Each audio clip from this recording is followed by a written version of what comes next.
Halo, nama saya Lintang Enrico, saya founder dari WW Studio. Indo VoiceOver itu adalah produk dari WW Studio. Kalau teman-teman tahu, terima kasih sudah bergabung di grup WhatsApp VoiceOver yang ada di banyak kota ini yang sedang kita bangun komunitasnya.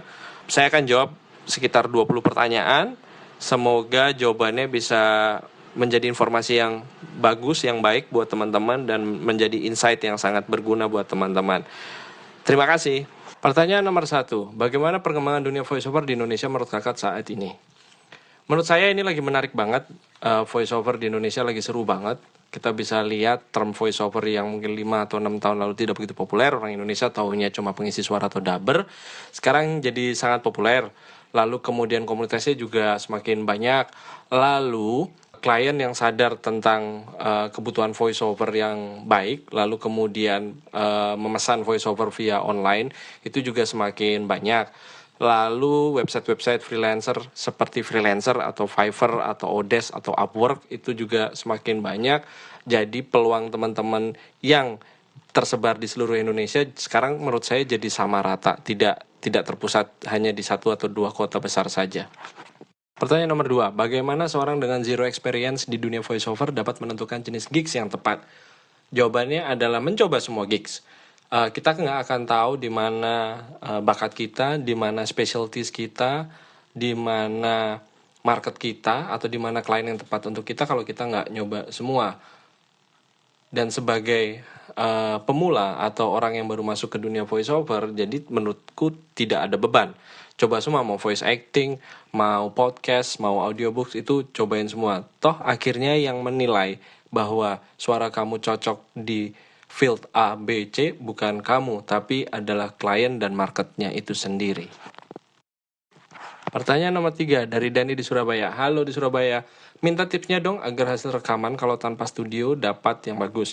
Untuk masalah ruang peredam, bagaimana ngatasinnya? Terus kemudian peletakan clip on yang benar di mana? Biasanya clip onku jepit di baju menjauhi bibir, tapi kok nggak bisa sama ya hasilnya setiap ada revisi.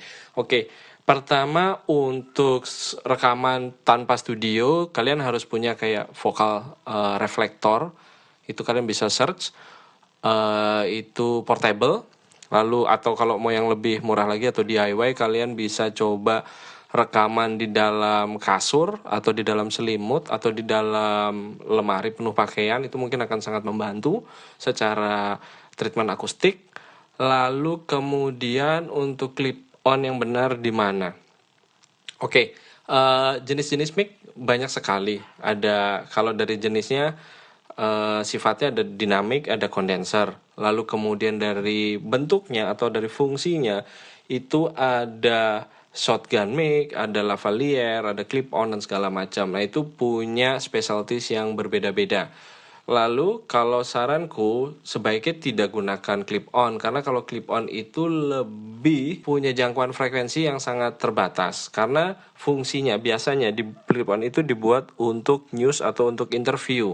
Jadi biasanya low frekuensinya sama high frekuensinya tidak terlalu lebar dibandingkan memang mic studio seperti mic condenser atau mic dynamic yang memang buat studio. Pertanyaan nomor 4, suara seperti apa sih yang dicari di industri VO? Yang saya dengar-dengar di iklan di TV suaranya dia lagi, baik suara pria atau wanita. Apa yang membuat pemilik suara itu begitu laku di industri? Jawabannya kalau zaman sekarang sih sebenarnya udah nggak ada sih stereotype. Kalau zaman dulu ada, kalau laki-laki tuh yang deep voice, yang deep, low, rich, terus kemudian kalau yang female itu yang sangat keibuan, yang sangat wise seperti itu. Tapi kalau zaman sekarang saya pikir sih udah nggak ada sih. Misalnya kalau kita lihat dari penyiar radio ada Desta itu suaranya udah cempreng banget. Nah itu menurutku justru jadi signature-nya dia. Kita tanpa perlu ngeliat gambarnya, kita ngadep belakang, ngadep TV itu, membelakangi TV, kita udah langsung tahu begitu itu suaranya Desta. Aku pikir sih setiap orang punya tone sama signature-nya sendiri-sendiri. Tinggal kalian bisa tahu field market mana yang cocok sama kalian.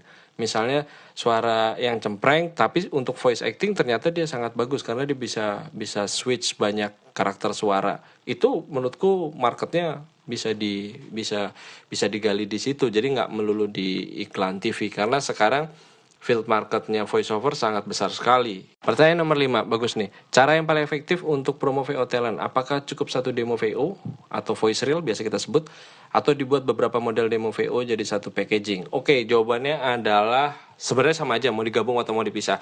Tapi yang pasti jangan bikin voice reel dengan naskah yang tidak kalian kuasai. Kalau Inggris kalian jelek, jangan bikin voice reel yang ada bahasa Inggrisnya. Kalau kalian good at voice acting, perbanyak di situ. Jadi si klien tuh bisa langsung dapat impression tentang skill set yang kamu punya itu apa dari detik pertama. Jadi bikin voice demo yang sangat kuat adalah bikin voice demo reel yang menggunakan naskah yang benar-benar kalian kuasai.